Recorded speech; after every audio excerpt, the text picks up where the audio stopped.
ছাত্রলীগ গেছে যে পথে আপনারাও যাবেন সে পথে। এখন যারা দায় চাপিয়ে দেওয়া ও দোষারোপের রাজনীতির আশ্রয় নিচ্ছেন তারা যেন নিষিদ্ধ ঘোষিত ছাত্রলীগের পরিণতি ভুলে না যান, এমনই এক মন্তব্য করেছেন বৈষম্য বিরোধী ছাত্র আন্দোলনের আহ্বায়ক হাসনাত আব্দুল্লাহ। এই বাংলাদেশে আবার যারা ছাত্রলীগ হয়ে উঠতে চাইবে তাদের পরিণতি। গেল 18 ফেব্রুয়ারি কুয়েটের সংঘর্ষের ঘটনা নিয়ে এক সংবাদ সম্মেলন করে কেন্দ্রীয় ছাত্রদল।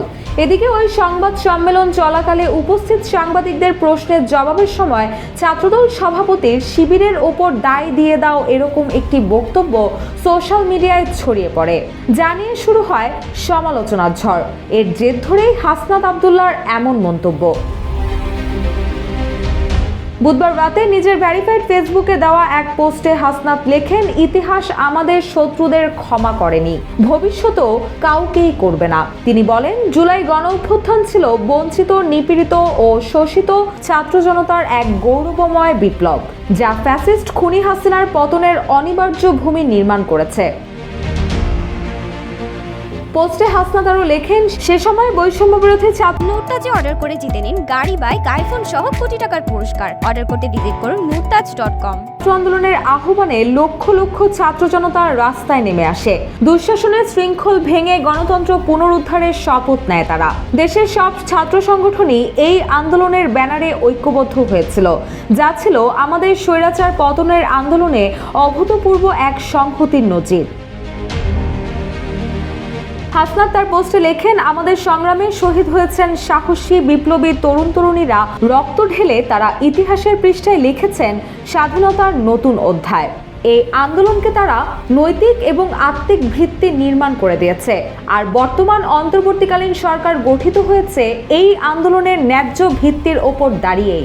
আন্দোলনের নেতৃত্ব দানকারী বৈষম্য বিরোধী ছাত্র আন্দোলনই তাই রাষ্ট্রীয় উদ্যোগে রাজনৈতিক সংলাপে অংশগ্রহণের প্রধান দাবিদার।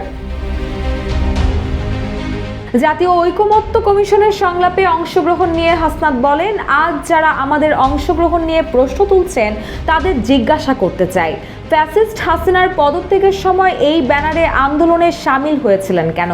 ডক্টর মোহাম্মদ ইউনূসকে প্রধান করে যখন অন্তর্বর্তীকালীন সরকার গঠন করা হলো তখন কোন প্রোটোকলের ভিত্তিতে সিদ্ধান্ত নেওয়া হয়েছিল? তখন তো কোনো আপত্তি বা প্রশ্ন শোনা যায়নি। আজ কেন হঠাৎ করে এই প্রশ্ন সামনে নিয়ে আসা হলো? হাসনাত আরও বলেন, যারা আজ মনিটরিং জনিত কৃত্রিম বিতর্ক সৃষ্টি করছেন তারা আন্দোলনের মৌলিক ভিত্তিকে দুর্বল করার ষড়যন্ত্রে লিপ্ত।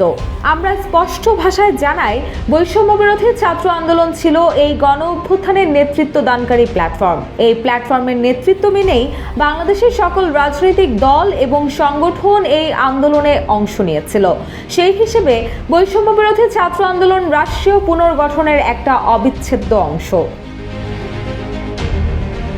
সবশেষ পোস্টে হাসনাত দায় চাপানোর বিষয় উল্লেখ করে লেখেন, আবারও বলি, এখন যারা দায় চাপিয়ে দেওয়া ও দোষারোপের রাজনীতির আশ্রয় নিচ্ছেন তারা যেন নিষিদ্ধ ঘোষিত ছাত্রলীগের পরিণতি ভুলে না যান।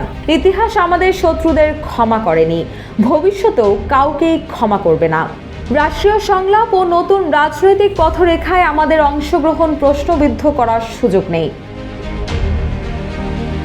হাসনাত আরও লিখেন, ছাত্র আন্দোলন জুলাই গণ অভ্যুত্থানের একমাত্র সর্বজন সমর্থিত প্ল্যাটফর্ম এবং আমরা এই বৈধতার দাবিতে অটল থাকব। প্রয়োজনে যে কোনো চক্রান্তের বিরুদ্ধে সর্বশক্তি দিয়ে প্রতিরোধ গড়ে তুলব। আমাদের হাজারো ভাইয়ের রক্তের দায় আমাদের ওপর আছে। কোনো মিথ্যাচার বা দোষারোপের রাজনীতি করে খুনি হাসিনা যেমন আমাদের থামাতে পারেনি, ভবিষ্যতেও কেউ থামাতে পারবে না ইনশাল্লাহ। রুশা শোর, জয় জয় দিন।